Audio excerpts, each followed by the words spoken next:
বিয়ের পিড়িতে বসার আগেই নন্দিনী সত্যি জানতে পারল। তারপরেই বাবাকে প্রশ্ন করল, বাবা, এরকম পরিবারে তুমি আমার বিয়ে কেন দিচ্ছিলে? যখনই পরশুরাম দেখতে পায় ওই ফাইলে গগনেন্দ্রনাথের নাম, তারপরেই সে চমকে ওঠে যে এর সাথে এই বিজনেসের কি সম্পর্ক। তারপরেই সে এমন অনেক কিছু জানতে পারে, যেটা সাথেই টিনিকে ফোন করে জানানো জরুরি বলে মনে করে পরশুরাম। টিনিকে বলে যে টিনি, বিয়েটা আমাদেরকে আটকাতে হবে। ওই পরিবারে বিয়ে হলে দিদি কখনো ভালো থাকতে পারবে না। নন্দিনী মুখার্জি ওই পরিবারে গেলে তার ভবিষ্যৎটা শেষ হয়ে যাবে।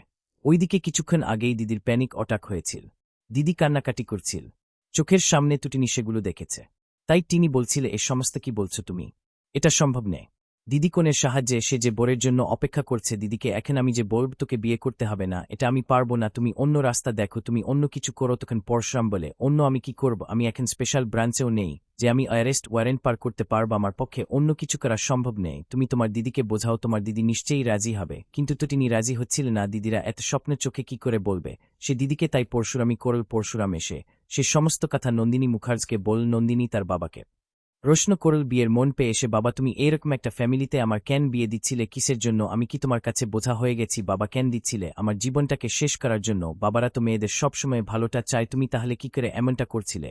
ওদিকে তো টিনিও কিন্তু এটা বুঝতে পারছিল যে তার বাবা কি সত্যি ভালো চায়। ওদিকে তো টিনি যখন পরশুমকে বলছিল আমার দিদি কি লগ্ন হবে, তখন পরশুম বলছো কেন লগ্নটা হবে?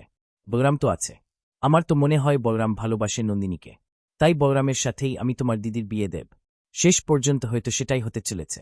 কিন্তু তার আগে নিজের বাবাকে শতাধিক প্রশ্ন করতে শুরু করল নন্দিনী। হ্যাঁ বন্ধুরা, এমনটাই দেখবেন আপনারা পরশুরামের আজকের পর্বে। অনেক ধন্যবাদ সকলকে ভিডিওটি দেখার জন্য। সকলে চ্যানেলটি সাবস্ক্রাইব করে দিন। সকলে খুব ভালো থাকুন। প্লিজ একটা কমেন্ট করে যান। অনেক ধন্যবাদ সকলকে ভিডিওটি দেখার।